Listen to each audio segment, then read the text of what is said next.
All right, let's do a little balls deep lotto ticket with RayRay Stern. This is a huge NFL week.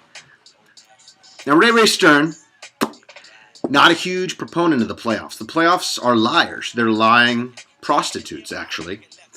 They'll always lie to you. They'll always tell you the wrong. You know what?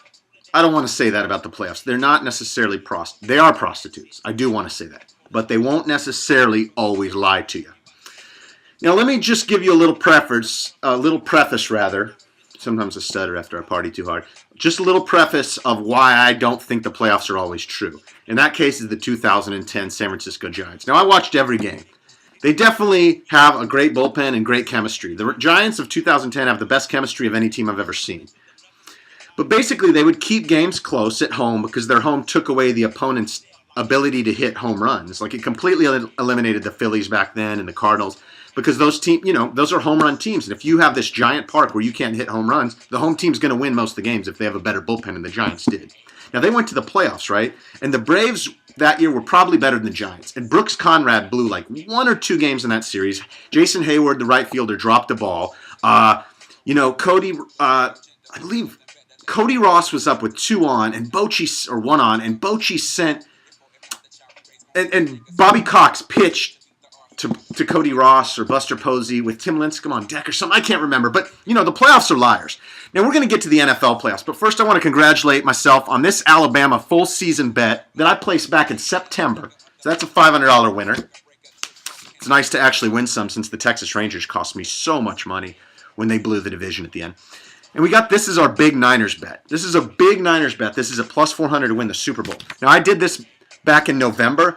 Right after I did it, the Rams beat the Niners. The Niners were up in St. Louis, and they choked that game away. Colin Kaepernick kind of gave the game away. But it didn't hurt the Niners. The Niners still have the number 2 seed, and that's all they were ever going to have. Atlanta wrapped up that number 1 seed months ago. It's just the way it is. Now, I'm going to talk about Atlanta and the Seahawks and the Niners in Green Bay tomorrow. But real quick, I just want to go over the AFC. So I'm looking at the AFC lines, right? And they're gigantic. The Ravens are 9.5-point underdogs with an over-under of 46 in Denver. And Houston, similarly, is a 9.5-point underdog with an over-under of 48 in New England. Now, it seems like that New England over-under is obvious. You're not going to stop New England from scoring 30 at home. The Niners proved that. The Niners went into New England. The Niners dominated them like I've never seen anyone dominate New England. In the first half of that game, they're up 30-3. And New England comes back because that's what their offense does. They're kind of like the Phoenix Suns of 5 years ago, kind of, but they're better. They get to the Super Bowl. I mean, over the course of several years, the playoffs tell the truth. But, look at 2 years ago. The Packers win the Super Bowl, right? And then last year, what happens? The Packers are 15-1 and lose at home to the Giants. Are the Packers chokers? Did Aaron Rodgers stink? No. The Giants won that game. They threw a Hail Mary before the half. I think Hakeem Nicks caught it. Shit happens in the playoffs, right? That's the way it goes. You take a tiny, small sample size of 1 or 2 or 5 or 20 games, and shit happens in every sport.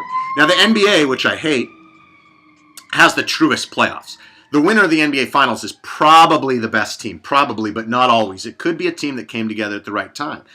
I think the best team is the one who wins the most games over a full season. That's proven out. 162 games does not lie. Look at the 2006 St. Louis Cardinals. They won 83 games in the World Series. They're nowhere near the best team. 2010 Giants made the playoffs on the last day of the year. Beat the Braves because the Braves handed it over. Who'd they play? They played the Phillies. Cody Ross had 2-3 good games, and then they just waxed the Rangers. They waxed the Rangers, and that's my team. Fine, fair and square. But those 2010 Giants were not the best team in baseball. Anyhow, point is, the lines this week. Let's be honest. Everyone knows Denver's going to get waxed.